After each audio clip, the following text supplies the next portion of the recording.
네, 정치권의 핫한 이슈를 모아모은 이슈집입니다. 프레스룸 라이브의 뉴스 핵심 관계자 두 분 나오셨습니다. 정광재 국민의힘 대변인, 소영주 더불어민주당 상근 부대변인 나오셨습니다. 어서 오십시오. 네, 반갑습니다. 안녕하십니까.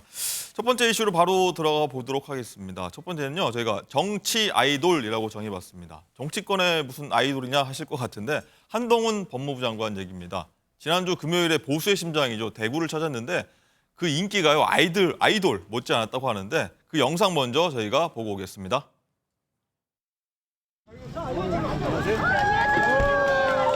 한장관님 반갑습니다. 안녕하세요. 반갑습니다. 예. 대구에 두 번째 왔는데요. 저는 평소에 대구 시민들을 대단히 깊이 존경해 왔습니다. 많은 직업 정치인들에게는 총선이 인생의 전부일지 모르지만 자기 손으로 돈 벌어서 열심히 하루하루 살아가는 생활인인 대부분의 국민들, 대구 시민들께는 그렇지 않을 겁니다. 여권에서는 장관님의 총선 요구가 조금 강한데 뭐 의견은 많을 수 있습니다. 법무부 장관 인사 범죄 프로토콜도 진행 중이니까. 뭐 제가 아는 바가 없네요. 네, 보셨다시피 굉장히 인기가 많은 아이돌 정치인으로 비춰지는데 이번 주도 대전하고 울산을 이제 방문한다고 하는데 이런 뭐 행보들이 사실 이제 정치 행보 아니냐, 그래서 내년 총선에 나오는 거 아니냐 이런 얘기가 많은데 정광재 대변인 네. 어떻게 보십니까?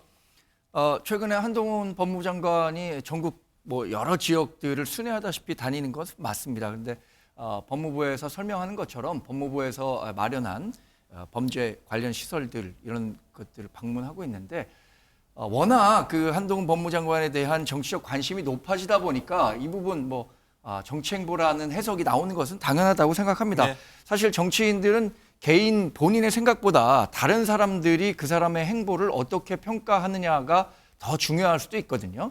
다른 사람들의 선택을 받고 사는 입장에서 본다면 물론 아직 한동훈 법무부 장관이 공식 정치 입문을 밝힌 것은 아니지만 최근의 행보만 놓고 본다면 네. 당연히 그런 해석이 가능할 것 같고요. 그리고 뭐 한동훈 법무부 장관의 선택지 앞에 놓인 선택지들이 그렇게 많을 거라고 생각하지 않기 때문에 앞으로 얼마든지 뭐 내년 총선에 본격적으로 뛰어들 가능성은 뭐 계속해서 높아지고 있는 것 아닌가 이렇게 생각하고 있습니다. 저도. 높아가고 있는 것 같다고 일단 보시는 거네요. 알겠습니다. 예. 소영주 부대변인, 일단 민주당에서는 이걸 두고서 몰려든 촬영 요청에 기차표까지 취소하며 3시간 동안 사진 찍었다는데 출마 생각에 무척이나 설렜나 이런 논평을 냈더라고요. 네. 이제 뭐 비판을 위한 비판은 아니고 누가 보더라도 법무부 장관이잖아요. 현직 법무부 장관이 국민의 세금으로 법무부 행정을 하는데 가서 법무부 장관으로서 얘기하는 거 아니잖아요. 지금 보면은 누가 보더라도 어떤 총선에 출마 의지가 보인다. 사실상은 출마 선언이다라고 할 수 있는 것이에요. 그게 적절하느냐? 차라리 법무부 장관의 일정 없이 그 직을 벗어놓고 대구를 찾아서 한동훈 제가 출마합니다. 대구 시민 존경합니다. 뭐 이런 얘기를 했다면 저희가 그렇게 비판할 이유가 없어요. 네. 그런데 저는 그런 부분인데 저는 한동훈 장관의 대구행을 저는 한 3가지로 봅니다. 배경에. 뭐 정치 아이돌 하지만 또 다른 정치 아이돌이 있죠. 이준석 전 네. 대표. 그 이준석 전 대표가 최근에 대구를 흔들었죠. 그래서 이제 보수의 심장인 어떤 보수 지지층을 흔들다 보니 한동훈 장관이 추격한 거예요. 그래서 정치 아이돌은 다른 정치 아이돌로 맞겠다라는 그런 저는 정무적 판단이 있었다고 네. 보고요. 두 번째는 그겁니다. 현재 보면은 과연 대구가 아니었다면, 광주였다면, 광주에 가서 저렇게 아이돌처럼 환영을 받았다면 저는 인정합니다. 한동훈 장관이 확장성이 있구나. 근데 광주를 찾지 못해요. 그러니까 본인의 정치의 스펙트럼은 대구 정도에 머물고 있다. 그러니까 보수 지지층 결집을 통해서 자기의 총선 출마의 어떤 기반을 뭐 다진다. 그리고 이제 출사표를 던질 것 같다라는 측면에서는요. 저는 사실상 출마 선언이다. 저는 그렇게 규정하고 있습니다. 일단은 이건 시청자 여러분께서 보시면 뭐 충분히 어떤 각자 판단하실 수 있을 문제 같기도 하고요. 정광재 대변인, 일단은 네. 여권에서는 한 장관 출마 의구가 굉장히 좀 강하다 뭐 이런 얘기 나오니까요. 한 장관이 좀 즉답을 좀 피하는 모습을 좀 보이던데 일단 본인은 출마 의지를 굳힌 걸까요? 어떤 걸까요? 한동훈 법무부 장관의 출마 의지가 아주 굳건하냐 안 하냐는 뭐 사실 한동훈 법무부 장관 본인 스스로만 알고 있겠죠. 그런데 아까 설명드렸던 것처럼 한동훈 법무부 장관이 지금 정무직 공무원으로는 최고위 자리인 법무부 장관에 지금 1년 뭐 6개월 정도 근무를 했고요. 예.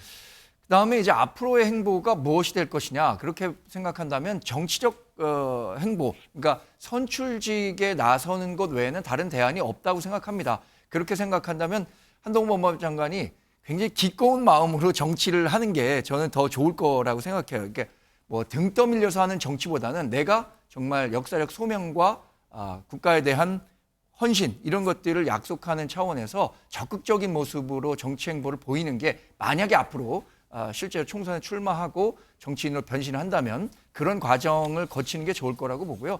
저는 아까 소영주 의원께서 말씀하신 것처럼 광주에서 그런 그 평가를 받았다면 인정하겠다라는 말씀은 사실 그러면 이재명 대표도 대구에 가서 저런 평가 받을 수 있을까요? 그러니까 그거는 뭐 조금 뭐 무슨 말씀하신 거에 대한 취지는 이해합니다만 한동훈 법무장관이 갖고 있는 지금 뭐 보수와 중도 내에서의 확장력 뭐 이런 것들을 감안한다면 약간 좀 극단적인 비유가 아니었나 이런 생각도 아니 합니다. 이제 저는 한동훈 장관을 걱정해서 하는 말이에요. 걱정해서? 예. 이 정치에 입문하는 초선 이제 초보잖아요. 아무리 아이돌을 하더라도 뭐냐면 이 정치가 극단으로 치우치는 정치들은 결국에 국민이 필요하게 합니다. 근데 새로운 정치를 도전을 하면서 또 본인도 극단의 정치에 기댄다는 것이죠. 그러니까 광주에 가서 환영받을 만한 그런 정치적인 어떤 스펙트럼을 쌓았느냐라는 차원에서는 한번 곱씹어볼 만하다. 저는 그런 이야기입니다. 두 분 말씀 일단 들어보니까 조금은 그래도 출마 쪽으로 조금 더 두 분 다 이렇게 기운 게 아니냐 이런 저는 생각을 출마를 99.9% 99%입니까? 보고 알겠습니다. 저는 그거보다는 조금 낮지만 그래도 출마 가능성이 보고 있는 건 알겠습니다. 맞습니다. 예. 일단 한 장관이 출마하게 된다면 공직자 사퇴 시한이 내년 1월 11일입니다. 일단은 정광재 대변인 어떻게 보십니까? 사실상의 출마 공식화 언제 유력하라고 보세요? 이 정치 일정들을 좀 살펴볼 필요가 있을 것 같습니다. 12월 3일 날 우리나라 이 내년도 예산안 심의가 마무리됩니다. 네. 법정 시한이 12월 3일이죠. 그리고 국민의힘이 지금 혁신위를 발족시켜서 60일 동안 한시적으로 운영을 한다고 해요. 그러면 그 기간이 언제 마무리되냐? 12월 24일입니다. 공직자 사퇴 시한은 내년 1월 11일이에요. 그러니까 혁신위 활동이 예정대로 잘 마무리돼서 12월 24일에 마무리된다면 12월 24일과 공직자 사퇴 시한이 있는 1월 11일 사이, 그러니까 연말 연초가 한동훈 법무장관이 공식적인 만약에 그 총선 출마를 선언하게 된다면 그 정도 시기에 나오지 않을까 생각하고 있습니다. 그럼 99.9% 출마 확신한다는 네. 서영주 대표되면 언제 저는 보세요? 이제 또 예상을 하면요. 예. 이거는 지금 이준석 신당과 맞물려서 아마 공직 사퇴를 할 공산이 큽니다. 네. 제가 이제 분명히 대구를 찾은 이유가 법무부 장관이 대구를 가서 이 일정을 소화하고 오셨다면 제가 이런 얘기를 안 하는데 시민들과 함께 기차 시간을 3시간을 연장하면서까지 즐겼단 말입니다. 근데 사인을 결국에는 했죠. 그렇죠. 결국에는 이제 총선 부분에 있어서의 밑자락을 깐 것인데 결국 이준석 전 대표를 견제하는 그런 포석이 커요. 그런 의미에서 10월 27일 신당 창당이 되면 뉴스를 이준석 전 대표가 잡아먹을 겁니다. 네. 그러면 거기에 대해서 맞대응하는 이슈로는 한동훈 장관의 추격밖에 없어요. 그러니까 이준석 대표가 12월 27일 날 신당 창당한다면 그렇죠. 그 무렵으로 해서 출마를 할 공산이 크기 때문에 아마 아까 우리 정 의원님께서도 얘기했지만 저는 그런 부분에 있어서는 12월 말을 넘기지 않을 것 같다. 좀 그렇게 보고 있습니다. 연말 연초가 아니라 아예 연말로 보시는군요. 연말로 보고 있습니다. 알겠습니다. 정광재 대변인 일단은 네. 당 합류, 국민의힘으로 이제 언제 합류하냐 이런 것도 좀 궁금한데 네. 이른바 이제 윤석열 모델처럼 장관 사퇴 후 곧장 입당을 할지 아니면 이제 인재 영입으로 입당을 할지 아니면 구원 투수로 뭐 선대위원장 뭐 이런 얘기도 나오지 않습니까? 네. 어떤 걸로 할 거로 보세요? 뭐 그냥 예상하기 어렵습니다만 저는 만약에 그 한동훈 장관이 내년 총선 출마를 결심한다면 적극적인 모습을 보여야 한다고 생각합니다. 그러니까 뭐 당에 업혀서 간다 뭐 이런 거보다는 내가 국민의힘에 전격적으로 입당해서 국민의힘 내년 총선 승리를 이끄는 중요한 역할을 하겠다라는 모습으로 가는 게 우리 당을 사랑하는 사람들과 또 한동훈 법무장관의 적극적인 역할, 더 큰 역할을 기대하는 분들에게 대한 예의라고 생각하고요. 뭐 지금 선대위원장, 뭐 비대위원장 이런 얘기가 나옵니다만 이건 네. 조금 앞서 나간 얘기인가 아닌가라는 생각도 하게 됩니다. 그럼 서영주 대변인 네. 추천이랄까요? 어떤 방식을 좀 뭐 예상이랄까요? 그러니까 한동훈 장관 같은 경우는 이제 선택지가 여러 가지가 있는데요. 결국에는 이제 본인 스스로 스타 플레이어로 뛸 수는 있지만 저는 국민의힘의 전체 판을 도움을 준다. 저는 그거는 좀 어려울 것 같아요. 그러니까 본인은 돋보일 수 있으나 지금 국민의힘의 지형 자체는 국민들이 국민님을 바라보는 그런 이미지의 전체 이미지, 뭐 좀 답답하다, 국정원이 무능하다 이런 부분의 심판인데 한동훈 장관이 등장한다 해서 그게 말끔했어야 되겠다? 저는 그건 아닌 것 같고요. 두 번째는 어느 지역을 선택하느냐입니다. 그러니까 험지로 가느냐, 험지로 가서 그 누군가와 우리 민주당의 뭐 조금 유명한 분들과 붙었을 때는 이슈를 이끌 수 있죠. 예. 그런데 험지로 갔을 때는 잘못하면 살아서 못 돌아올 수가 있습니다. 그러면 총선을 통해서 한동훈 장관 사라져요. 그런 부분에서는 어디로 갈지를 엄청 고민할 것 같고요. 두 번째는 그렇기 때문에 당 전체, 국민의힘의 전체 총선을 이끌면서 나중에 이제 비례로 가는 안전한 길을 선택할 수 있지 않겠냐. 한 두 가지 선택지가 보입니다. 예. 일단 오늘 보도 보면요. 원희룡 국토부 장관이 내년 총선에 출마하기로 마음 굳혔다는 내용과 함께요. 출마 지역은요. 자, 민주당 이재명 대표 지역구인 인천 계양을로 갈 거다. 뭐 이런 보도가 나왔더라고요. 네. 정황희 대변인 어떻게 보셨습니까? 이 보도대로 만약에 현실화된다면 뭐 내년 총선판 전체에 굉장히 중요한 이슈가 될 것으로 생각하고 있습니다. 저도 사실 최근에 원희룡 장관 잠깐 뵌 적이 있었는데 예. 내년 총선 출마와 관련한 건 사실 원희룡 장관이 장관 이전에 벌써 국회의원 2번 하고 제주지사 했으니까 선출직 공무원으로 굉장히 오랫동안 생활을 했었던 거죠. 그러니까 자신의 본업으로 돌아온다는 건 뭐 기정사실이고 내년 총선에 출마한다는 것 역시 많은 사람들이 뭐 같은 생각을 갖고 있을 겁니다. 그런데 이 원희룡 카드를 국민의힘과 윤석열 정부가 어떤 식으로 활용할 것인가에 대해서는 뭐 여러 가지 의견들이 있는 것 같아요.